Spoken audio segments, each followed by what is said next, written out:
Warlord, Saga of the Storm, Into the Accordlands, Story Number 2, Tales from the Graveyard Librarian, by Westley Youngren. As the pale moon rose over that old and forgotten graveyard, those who wake at night began to stir. First, the insects rose from their burrows, searching for prey in the eerie twilight. Then came the nocturnal vermin, eagerly hunting for fresh flesh to scavenge. And finally, once the moon had peaked in the night sky, the graveyard librarian awoke from his daily slumber. Rising from his grave, the librarian shook off the dirt of sleep.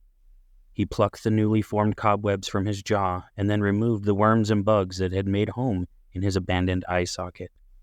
Once all the critters had been expelled, he turned and looked, as if seeing someone or something that was standing right in front of him.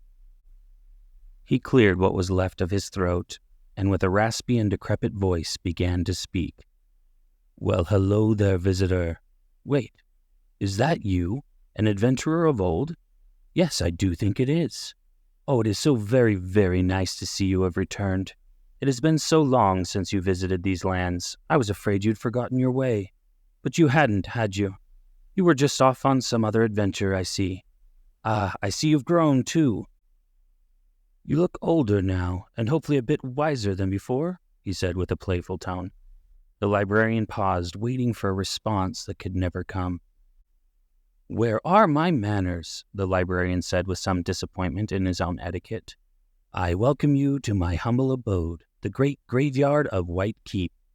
It is not what it used to be, I admit." He motioned to the unkept gardens and the crumbling tombstones. "Many moons ago, this graveyard bustled with the great and ghostly works of familiar faces, such as the Chem of Netherine and Bafuma'al the Mad. But since those times, this graveyard has sat long abandoned, with no one to keep me company but the spiders and the rats. It was quiet for many, many years, until Lord Barrow returned." With a look of excitement, the librarian continued. "Out of the darkness, Lord Barrow returned to our necropolis, and what a return it was. In feverish desperation, the Lord spent many a night in this graveyard searching for something, or maybe someone. There was not a grave he did not exhume, not a stone he left unturned. The Lord seemed so determined, so hopeful, so foolish," said the librarian with a menacing grin. "Ah, I know what would interest you. You would like to hear of the night when Lord Barrow found what he had been looking for, and the night when he missed what was looking for him." The librarian cleared what was left of his skeletal throat and began to tell his tale. As all devilish tales start, this was a dark and ominous night, as if the weather knew the story to come. On this dreadfully dreary night, Lord Barrow arrived at the graveyard with his trusty shovel and lantern in hand. Like a man possessed with only one desire, he made haste directly to the grave of Lord Dithanos and began to dig with frantic pace. He dug for so long I almost lost interest in my observations. And then I heard a noise that did not sound like dirt being displaced. No, it sounded more like an old door being opened for the first time in eons. Abruptly, Lord Barrow pulled himself from the hole, which at this point was much deeper than he was tall, retrieved his lantern, and leapt back into the freshly dug grave. And then he was gone. I heard nothing for the longest time. Days and nights passed with no sign of Lord Barrow. I had begun to despair because although Lord Barrow was an odd and eccentric visitor, he was the only visitor I had seen in some time, and I had grown fond of him. 13 nights later, when I had all but convinced myself he had been eaten by some large and carnivorous grave worm, I heard a curious noise from the grave of Dithanos, that same door creaking open once more. To my relief, it was Lord Barrow. He had returned, and in his return he carried with him some strange and mysterious treasure wrapped in a blood-stained cloth. It appeared to be a grimoire of freshly woven flesh. In fact, it looked a lot like...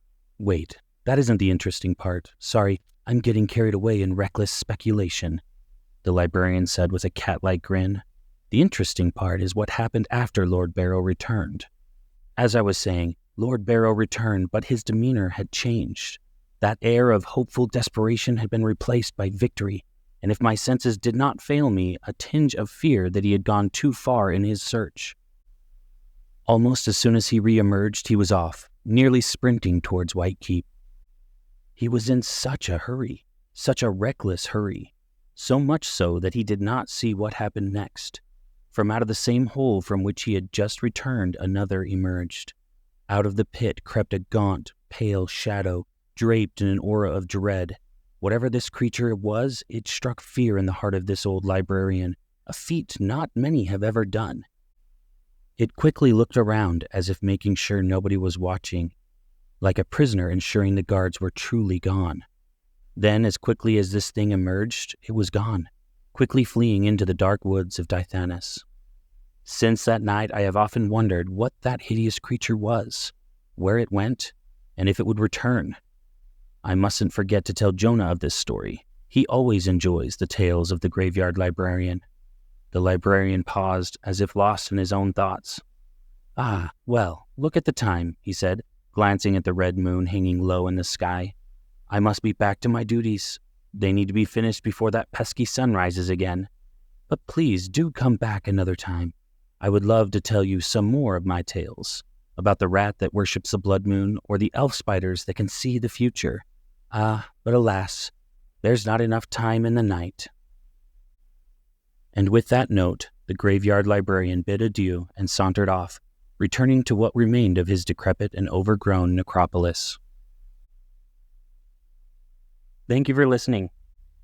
Please like and subscribe so you don't miss our next story, Igan and the Rookie by Neil Foster.